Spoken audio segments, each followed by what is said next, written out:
کچھ وقت تو لگے گا.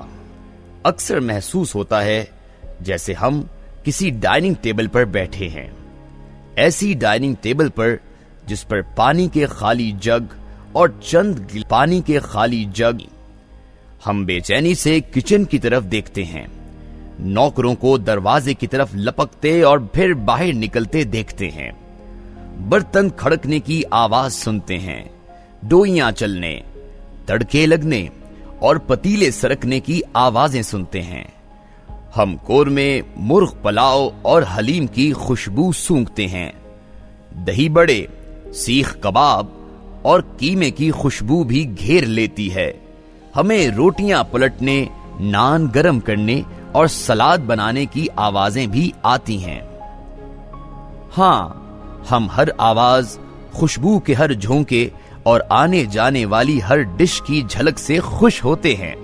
ایک دوسرے کو کنکھیوں سے دیکھتے ہیں، مسکراتے ہیں اور دوبارہ گفتگو میں الجھ جاتے ہیں.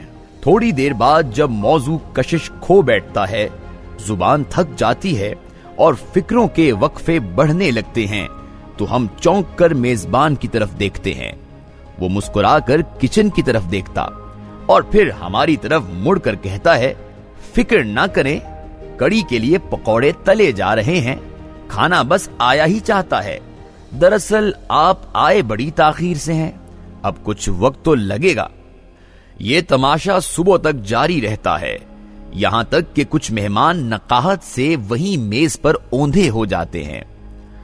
چند اٹھ کر چلے جاتے ہیں اور باقی ماندہ آس کا دامن تھامے اسی طرح پر امید بیٹھے رہتے ہیں، جبکہ اندر کچن کے اندر اسی طرح برتن کھڑکتے رہتے ہیں، آوازیں اٹھتی رہتی ہیں، روٹیاں پکتی رہتی ہیں اور نوکر آتے جاتے رہتے ہیں. میں جب بھی حکومت کے فعال پرزوں سے گفتگو کرتا ہوں تو انہیں مطمئن اور مسرور پاتا ہوں. انہیں فائلیں لہراتے، بازو تھپ تھپاتے، اعداد و شمار کے پہاڑ کھڑے کرتے اور دعووں کے انبار لگاتے دیکھتا ہوں تو میں انہیں ٹوکتا ہوں. ایک لمحے کے لیے خیالی دنیا سے باہر قدم رکھنے کی درخواست کرتا ہوں. وہ رکتے ہیں. ایک لمحے کے لیے رکتے ہیں تو میں عرض کرتا ہوں، یارو کچھ خیال کرو، عام آدمی کی حالت بڑی پتلی ہے. 26 روپے کلو پیاز کون خریدے گا؟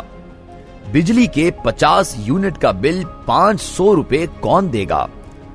گیس کا بل 4000 روپے کس کی جیب سے ادا ہوگا؟ کون اپنے بچوں کی فیسیں دے گا؟ یہ لوگ کیسے زندہ رہیں گے؟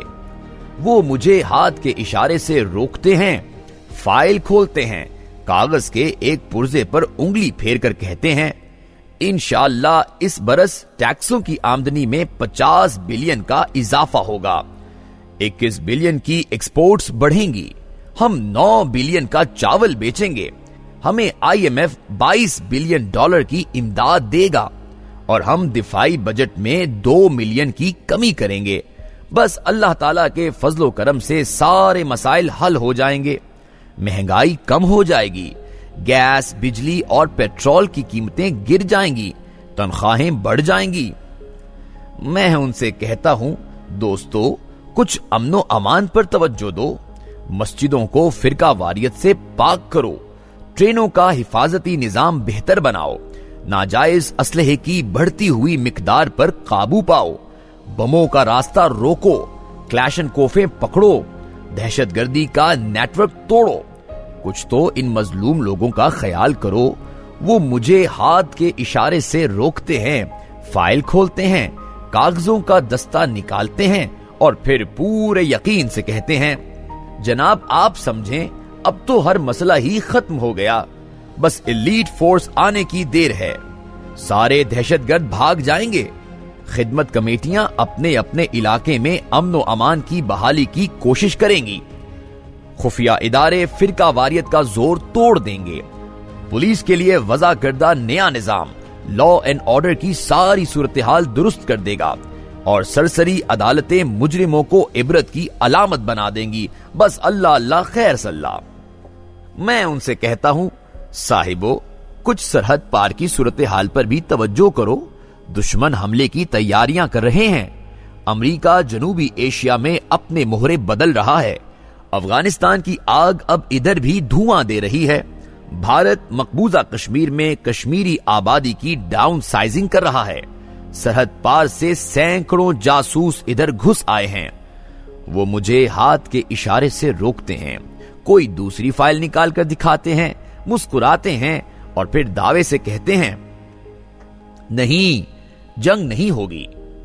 پینٹاگون کے ماہرین کا کہنا ہے بھارت کبھی سرحد عبور کر کے پاکستان میں گھسنے کا رسک نہیں لے گا. رابن رافیل کا بھی یہی خیال تھا. البرائٹ بھی یہی کہہ رہی ہے. کچھ ہم بھی کیل کانٹے سے لیس ہیں. اب تو ہمارے پاس غوری بھی ہے, تم فکر نہ کرو. میں ان سے کہتا ہوں حضرت, اس ملک میں 45 ارب روپے صرف حکومت چلانے پر خرچ ہوتے ہیں. مہربانی فرما کر حکومتی اخراجات کم کرو. ایوان صدر, وزیر اعظم house, prime minister secretariat, governor houses, وزیر اعلی ہاؤسز, MNA اور MPA ہاسٹل کی نجکاری کرو. وزیروں, مشیروں اور چیئرمینوں کے خرچے کم کرو. سرکاری گاڑیوں کی تعداد گھٹاؤ. پیٹرول کی حد مخصوص کرو. نوکروں چاکروں کی چھٹی کراؤ. سادگی اختیار کرو. وہ مجھے ہاتھ کے اشارے سے روکتے ہیں, فائل نکالتے ہیں, انگلی پھیرتے اور کہتے ہیں صدر نے 1 ماہ میں اتنے ملازمین فارغ کیے. پرائم منسٹر سیکریٹریٹ سے اتنے لوگ دوسرے محکموں میں کھپائے گئے. ان خرچوں پر پابندی لگائی گئی. یہاں ضرب لگانے کا منصوبہ ہے. ادھر ادھر سے اخراجات سمیٹے جائیں گے. میں ان سے کہتا ہوں آقاؤ, ان غلاموں کے لیے اس نظام کی چند کھڑکیاں ہی کھول دو. ہوا کے چند جھونکے تو اندر آنے دو. انصاف سستا کرو, ظلم روک دو, تعلیم عام کرو, قانون کو نرم اور سیدھا بنا دو, عدالتوں کو دکانیں بننے سے بچا لو, تھانوں کو عقوبت خانوں سے دور کر دو, پولیس کانسٹیبل کو قصاب نہ بننے دو, ناپ تول کا نظام ہی ٹھیک کر دو, کمی کو جاگیردار سے بچا لو اور ملک کو فورن انویسٹروں کے چنگل سے آزاد کرا لو. وہ مجھے ہاتھ کے اشارے سے روکتے ہیں, فائل نکالتے ہیں اور کاغذ اٹھا کر پڑھنا شروع کر دیتے ہیں. نئے آئینی پیکج سے لوگوں کو ان کے دروازے پر انصاف ملے گا. حکومت 2003 تک پورے ملک میں تعلیمی انقلاب لے آئے گی. لوگوں کو تھانے داروں کا احتساب کرنے کا موقع ملے گا. عدالتوں میں ہر شخص کو پورا حق دیا جائے گا. ناپ تول میں بے ایمانی کرنے والوں کو کڑی سزا دی جائے گی. خوراک میں ملاوٹ کرنے والے قانون کی گرفت سے نہیں بچ سکیں گے. حالات بہت جلد درست ہو جائیں گے.